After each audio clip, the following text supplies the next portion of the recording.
Podcast that puts a bat in your back to quit your day job. I'm your host, Darius Ricks, and joining us today is Mr. Richard Guzman, a good friend of mine who I'm getting to know better and better every time we meet. Richard, if you don't mind just telling the audience really quickly what it is that you do and why you're here today. Well, I'm an attorney in Florida, D.C., and New York, the jurisdictions I'm licensed in. I'm Dade County lifer, representative. I practice mostly in the area of civil law, insurance litigation, personal injury litigation. I do some small business consulting as well. What I mean by that is helping small businesses with contracts and the legal aspects of business, making sure their insurance is set up right, that kind of stuff. And also advising, this is more of a passion project, but advising artists on a pro bono basis. Nice. You got to give back. You can't make all the money. Yeah.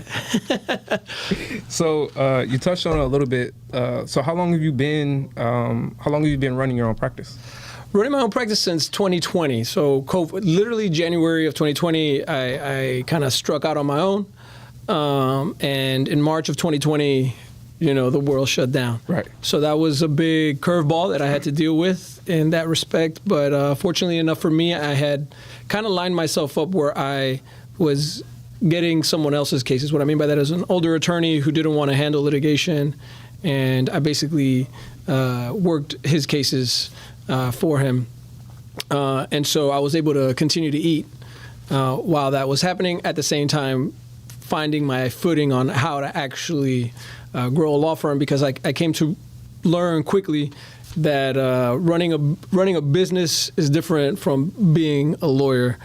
Okay. And, I've had some growing pains and I've had to learn the hard way, but, thankfully, knock on wood, I haven't, gone under just yet. Okay. So you said a lot really quickly, so let's go back a little bit. Sure. So you made the decision in January 2020 to go out on your own. At what point did you realize, and what did that look like for you? Like, yeah, I can do this for myself, and I want to do this for myself. So I made the decision a little bit before January 2020. January 2020 is when I started. Right. So maybe like halfway through 2019, I want to say that I had worked for enough other law firms to realize and to learn enough about how to maximize case value and how to manage a case and get it across the finish line, and realize that I was getting paid only,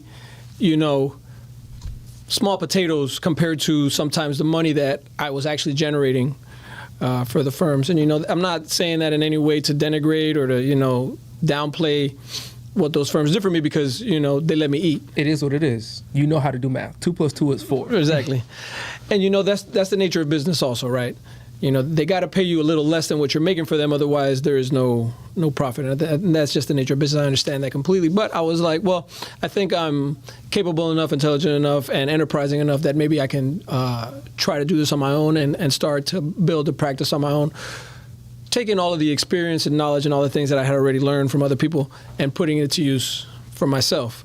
And so that's more or less the time that I had decided to do it. And then I just had to really, get help, basically. Fortunately enough for me, I had enough people in my back, or that had my back, I should say, that I could do it and not worry about, paying rent and that kind of thing. Got you. So if your support system was big enough, right, what was it that you may have not dragged your feet on, but what was it that did give you some pause or some hesitation before you actually made that decision? Because you're rolling the dice, really. You know what I'm saying? Like, instead of having a consistent paycheck, right? Now you're going out into like the wilderness and a lot of what people say. You gotta eat what you kill nowadays, right? And so I had never done that before. My entire life. Like, I started working when I was 15, 16 was my first job. And I've been working for somebody until however old I was in 2020, 30. You forgot already? 30 something, whatever. 30. I'm 38 this year, so 32, right? Gotcha. It was a totally new experience for me. There are some people who are serial entrepreneurs and, have been doing business one way or another, their whole lives. That wasn't me, though. So just to piggyback on that, I would like to say, and I bring this up a lot when I talk to people and when I do speaking engagements, like, one of the biggest things that kind of slowed me down, or I had to realize, just looking back from where I am today, I was always on this path, but I let society, for lack of a better term, course correct me. Right. Got to go to school, got to get a job, got to work for somebody, got to be safe. Sure. But I was one of those people that was a serial entrepreneur. Like one of my first jobs that I can remember, I was cutting my neighbor's grass when I was 11, 12 years old. Right. I was taking that $30, $40, stacking it up. I'm buying Xbox games. I'm buying the Xbox. I'm buying J's. Like, that's what I did, and I always did that. So I went from cutting grass to selling candy to doing all of that. But then I got to college. It was like, all right, be an accountant. Conform. Yeah. So Right. it was just like, I've always had that itch in me, and I had people in my life, like my godfather, he's an entrepreneur, running his own business for about 30 years now. Right. I always had it in me to be an entrepreneur. But for you, like you said, you've always been working, the very Caribbean thing of you to do, since about 12 years old. When did you get that light bulb, that aha for you, like, oh, I can do this by myself? Like I said, it was probably like around 2019. Like, was it a specific case or? No, I think just in general, just handling the amount of cases that I was handling and seeing, I could probably do this with a small team. The hard part is getting the cases, right? And so I had to learn how to do that part, right? How to network more effectively, put myself out there more effectively, find the ways to use the tools that are at our disposal today. For example, search engine optimization, social media marketing, all of these things that I had really no idea anything about because, like I said, I was not entrepreneurial prior to that time. I had always kind of been just following the steps that, they kind of teach you, right? Go to school, work hard, yada, yada, you'll be rewarded handsomely for that. And to be fair, I did, I made good money. You know what I mean? But at the same time, I didn't have autonomy.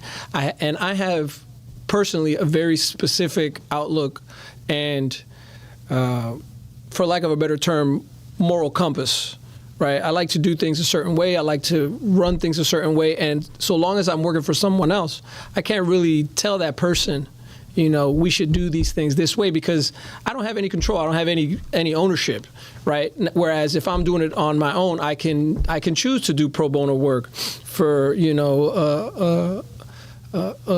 up and coming artist or whatever, you know what I mean? And I don't have to ask for permission, you know what I mean? So those are the things that really started to switch in my mind for me to say, well, I can do this. I'm capable enough. I think I'm, at risk of sounding arrogant, intelligent enough to do this. So why shouldn't I at least try? In the worst case scenario, I fail, but I still have a law degree. I'm still a licensed attorney. So long as I don't do anything illegal, you know what I'm saying? That's never going to change. I would hate myself if I didn't try it. Is basically what it came down to. So that's really what made me change my mind, I guess, about the whole thing. Got you. So, and based on the timeline you're talking about, it was pretty much a 6-month kind of ramp up from when you made the decision or you felt comfortable to when you actually took that leap, right? What was your process like getting ready to do that? Was it just reading? Was it more networking events? Was it incubator courses on small business? How did you prepare yourself mentally to get up to speed?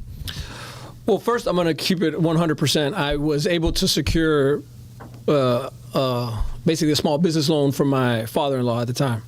So that was the number one thing. So really was working myself up to ask him to loan me the money, right? Okay. So that I could support myself and build it up. Thankfully, I was able to pay all that back with interest. Just paid it all back last year. So shout out to that. Shout out to Anibal, who is resting in peace now. So shout out to the big homie for helping me out. And I had that support to let me feel okay. And like I said, I had other contacts that I knew that were going to be feeding me cases to keep me going. And then eventually I started to research ways to network and, do all of those things. So it was a little bit of everything, and letting people know that I was going to strike out on my own and that, I was ready, willing, and able to help them and to be their their legal counsel when and if they needed it. Gotcha. So one thing that people don't mention, or it doesn't get talked about enough, when you make that transition out into the wilderness, out on your own, once you step from underneath that umbrella and let go of that safety net, everything goes from black and white and in straight lines to just like a swirl of chaos, right? It just instantly. What are some of the things that you do just on a day-to-day basis to just keep you level? I'm a big proponent and fan of meditation. Every day, I mean, I can't say I do it every single day. Mm-hmm. I try to do it every single day. And 10 minutes just to sit in silence and to be still. Because the legal profession in and of itself is not necessarily chaotic, but it's high stress. No matter what it is you're doing, because to you it may be a run-of-the-mill rudimentary thing. For a client of yours, it may be their whole life. Mm-hmm. You know what I mean? And for me, I'm doing it every single day. For them, this is something that they never do, and they're putting that stress on you. Mm-hmm. And so you have to deal with everybody else's stress, apart from dealing with the own stresses of just being a human being in life. And I find that meditation helps me a lot in just centering myself and allowing me to be a human being and not a lawyer, if that makes sense. Yeah. You know? And then also another thing that I don't want to say live and die by, but definitely something that I'm a proponent of is journaling. But that's more recent. And to be fair, I came to these realizations through a variety of things, through therapy, through journeys with indigenous medicines, we'll call it. But they really opened my third eye, my mind to other things, you know what I mean? And like I said, journaling just helps me put whatever stresses are in my mind onto a piece of paper, and that simple act makes it feel like it's no longer in me. Now I've released it, it's gone, you know what I'm saying? It's now into the ether, and I don't have to worry about it, right? And then meditation is a way to like just find stillness and center myself and just be. Okay, so we're going to go down this rabbit hole for a little bit, right? So for me, that's one of the things I like to mention when I speak to people that caught me by surprise when I started this journey. I didn't know how much of a spiritual process this was going to be. Yeah. Like, I believed and I had faith, but like I said, once you step from that realm of safety, it all changes. The way your self-talk, the way you believe in yourself, the way you see other people see you and how other people look at you, it all changes like at the drop of a dime, right? Right. So that was one of the things that I really had to strengthen my mind, my willpower, just to make it through, right? And you bringing that up, how did your relationship with the with the faith and understanding who you were, how did that change before and during like the first years of the trip? To be fair and completely honest, I wouldn't necessarily consider myself a very strong believer, quote unquote, right? I'm not a religious person. I might have been in the past, but I don't consider myself a religious person. I'm definitely more of an agnostic person. Regardless, I do think though that there is something about going within yourself and having a kind of peace and faith in who you are and the decisions you've made, and recognizing that if you've done the steps beforehand and you were confident enough to make the decision because of these steps that you took to get here, remember that, recognize that. All right. And sure, the negative self-talk is going to happen because I have a huge problem with that. I'd be all the time just, negative, denigrating myself sometimes, right? Because like, I haven't done this much, and and there are people doing more, and but in reality, I think that's just, at least in my experience, me believing that other people are saying that about me, when in reality, people probably don't think about me, period, you know? Right. And I have to recognize that my negative self-talk is probably me just projecting my own insecurities onto myself. And the meditation, the journaling helps me kind of remember that, right? Like, this is just you hating on yourself. Don't hate on yourself. Right. You got enough people doing that already. Right. And maybe not even. No. I actually had this conversation a couple of days ago, and it annoys me how true it is. But the saying, as corny as it is as well, you ain't popping unless you got haters. Yeah. They come out of the woodworks. Once you start doing things that work, it's just negativity just flows, right? But that's neither here nor there. So we're going to go transition from the faith, understanding, and belief in yourself and transition all that clarity back to the business, right? So how do you take this level of focus and this linear view on, okay, I know what I need to do and what I should do. How do you actually apply that? Because it's two different things. It's two different, I want to say, parts of the brain, like organizing and understanding what you should do, but then also pushing yourself to do it. Like, how do you think and get this clarity, but then put it into place? Like, what did you do, or how did you learn how to get out of your own way, which is, I think, a lot of entrepreneurs' problem, getting out of your own way and implementing the plan that you actually put together? Well, that's probably my problem right now, and we were talking a little bit about this before the camera started rolling. You know, especially as a lawyer, I think, you know, you're responsible for people's problems, and you have not just a business to run, but you also have like ethical and legal considerations to take into account, right? Like, I can't just delegate every little thing because it's, at the end of the day, it's my license on the line. Without that license, I can't own a law firm.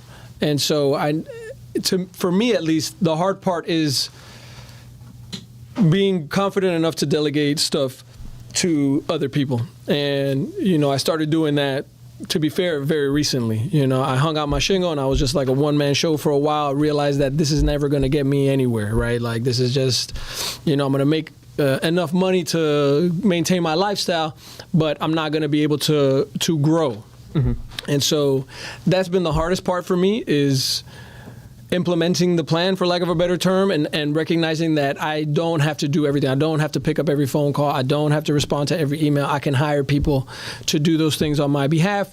When the stuff gets a little bit more complicated or requires my specific attention, then I can be the person to do that, so that I can focus more time on the actual legal work and drumming up business, right? Because people want to know you, right? If you're the lawyer that's going to be representing them, they want to know you, and so you have to go out and do the stuff, right? You have to shake the hands, you have to be out there, you know, you have to show your face, so that even if people are going to be recommending you, they can say, well, I know this guy, he's a solid dude, you can trust him, you know, but you got to be out there for that. And if you're always doing, you know, every little thing, you're never going to be out there. So, you know, that's been the hardest part for me.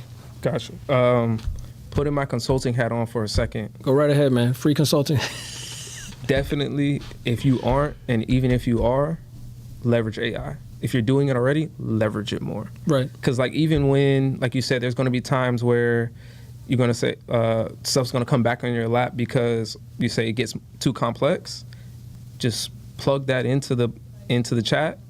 Let it spit it back out to you. It'll save you 4, 5, 6 hours. Now you only really got to do an hour worth of work instead of a whole night. You know what I'm saying? Sure. So definitely, it's definitely gotten a lot better from probably the last time you tried to use it. Like, if you tried to use it 6 months ago and what it is now, night and day. So, like, I use it myself. I got a contract in December, and I use chat to help me become a marketing expert and do a marketing rollout plan for physical pop-up events. I became a marketing expert overnight. Right. So listen, and I have used AI, you know, and it's definitely been helpful, you know, even for like the minutia of the day, right? Like responding to emails, or, you know, helping you draft a letter so that you don't have to think about every single word. And I go back and I, you know, mold it to myself. It goes deeper than that. Right. Yeah. And that's the part that I haven't, you know, even touched on yet, but, you know, it's definitely something that I've been considering. Try some of those native medicines. It'll open your mind. Listen, man, my mind was open, dog. All right. So you probably, I feel like you touched it on a little bit, but I definitely want to hear a very direct answer on it. When you do hit setbacks, because your career is the one where it's not a if you lose, but 9 times out of 10, you're going to take losses. Yeah, absolutely. And it's going to be multiple losses in a row. What do you do to kind of course correct and make sure you get back on the right path and get back on the winning side so you're not kind of dwelling in what has happened already? Well, like you said, losing is part of the game. Especially if you're a litigator and you're going to trial and stuff like that, you're going to lose sometimes. That's the nature of the beast. I like to, for all of his faults, Theodore Roosevelt has a quote that I like. It's about the man in the arena. You just got to be in the fight, man. You just got to stay in the fight. I like to remember that. People are going to hate on the dude in the fight, but he's the one in the fight. Y'all can hate all y'all want. He's the one trying. He may win, he may lose, but he's there. Yeah. I try to remind myself of that. I'm going to win, I'm going to lose. That's just the nature of the game. And to be honest, this is something that I've done also a lot more recently, is recognize the importance of rest, of taking a vacation sometimes, man, of just like unplugging sometimes, of just not doing anything, right?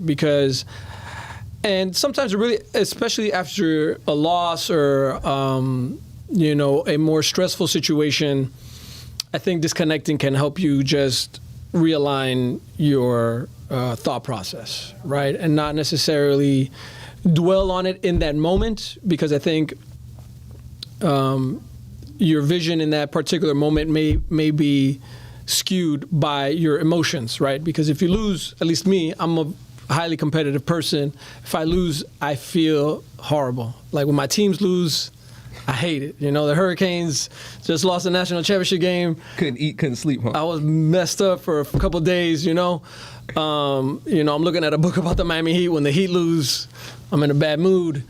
But then I recognize disconnect for a day or two, and I'm like, life is bigger than this, and it's just the nature of the game, man. You just got to keep going. And once you've had that little bit of time to separate from the actual loss, you can see it, I think, more clearly, more dispassionately, more objectively, and then analyze, okay, this is what I did wrong. That's what I did wrong. Don't do this next time. I can approach it this way next time. And like I said, you have, at least for me, I have less of an emotional attachment to the loss. I see it more objectively, and I think that I can use it more effectively with some distance from it, as opposed to just trying to analyze it in the moment, if that makes sense. Okay. I want to take a step back. I don't know if we mentioned it earlier in the interview or right before we got on, but you mentioned that you're in the process of scaling the firm, right, getting influx of capital. You're going to be building out your team. I wanted to know, what are you doing to help prepare you to be a better leader? Because I think a leader can be made and not born. And I think it's just a series of repetition, just putting those shots up in the gym. So what are you doing, or what have you done to help prepare you to go from leading one virtual assistant to probably 4 virtual assistants and, right, and 3 clerks in the office? Like, right, what are you doing to get ready for that? Well, I'm doing a lot more reading. I don't really read a lot of self-help books, but I will read a lot of books written by leaders, if that makes sense, autobiographies, things like this, to see how they approach not just the idea of leadership, but life, right? And trying to learn from them as much as I can by reading their thoughts. Because again, a lot of times I'm reading autobiographies and stuff like that. What's one that just sticks out to you right now? Just putting you on the spot. Okay. Well, what sticks out to me right now specifically is Angela Davis. I'm reading her autobiography. Okay. Right, and it may be contradictory, obviously based on her politics, but her stick-to-itiveness. Right. This is a woman who was imprisoned falsely when she was young, 27, 28 or whatever, for a crime she didn't commit. But through it all, she stayed committed to her goal, right? And sure, her goal is different from mine in this particular instance, right? Because my goal is to scale and grow a business. But her commitment through all manner of adversity and obstacles to the goal, to do whatever it is that was necessary to accomplish the goal, made her an icon, right? For her willingness to be jailed, for example. I don't have anything near that kind of risk at play for what I'm doing. And if I am able to be as committed to what I'm trying to do as she was to that, then I think I'm a big believer in osmosis, right? Like, people will kind of learn from what you're doing more than what you're telling them. Yeah. And if they see me doing the stuff as much as I would like to do it, they're going to take those cues from my actions as opposed to what I tell them to do. You know, I think people fall behind whoever the leader is and do what that person does. So to go back to the Miami Heat, and I guess another book, Pat Riley's book, The Mind of a Champion, or The Way of a Champion. I can't remember the name of the book right now, but Pat Riley's book. The Miami Heat, I think, objectively are probably, if not the best, second best organization in the NBA, and probably one of the better organizations in American sports. I just want to take a moment. This is not propaganda for Heat culture. Just want to put that out there. But it is propaganda for Heat culture. And I really believe in Heat culture because the guy at the top is Pat Riley. People will say whatever they want about him, but his dedication to professionalism in every aspect. We're going to be the hardest working, best trained, best coached, best whatever team. It comes, and everybody falls in line behind that because they see him doing the work. Right. And they recognize that if they don't follow up on the work that he's doing, that he's trying to implement, that they're going to get pushed out, you know? So that's also part of it, right? Like, right. You know, I think I have a tendency, and I think I maybe have a reputation for being no nonsense, you know? I know I'm smiling a lot here, but when it comes down to business, I'm really, you know, very locked in hardcore, you know, because of that. Because I do think that it does get you results, you know? Like, if we are about our business, we can win, and if we win, then we can celebrate, right? Because, like I said, I take losing very hard, and losing feels worse than winning feels good. So it's about results. If you want to put one thing out there that an aspiring entrepreneur, someone that's 6 months out, 12 months out from making that leap or preparing to make that decision that's going to change the rest of their life, what's one thing that they can do that you did or you wish someone would have told you to do that could have prepared you when you were 6 months out to make that leap? I would say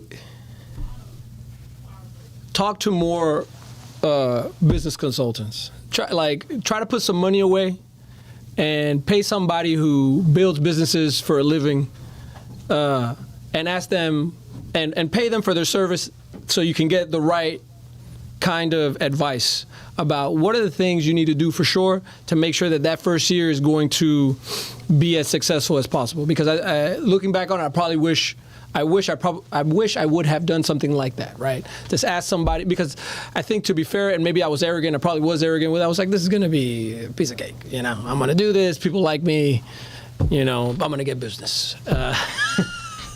But that's not how it works, right? You know? So talk to somebody who builds businesses, you know? Talk to somebody who's maybe built a business or two. Talk to somebody who's already, you know, built a law firm if he's going to be a lawyer or an accounting firm or whatever, and ask them, you know, where they messed up. I think people say, right, the best teacher is experience. Really, the best teacher is somebody else's experiences. And let them teach you where they messed up so that you don't make the mistakes that they made, and so that you can start off maybe on a little bit more advanced than they were. Sounds good to me. Thank you, sir. I appreciate the time. Well, it's been my pleasure, man. Thank you for having me.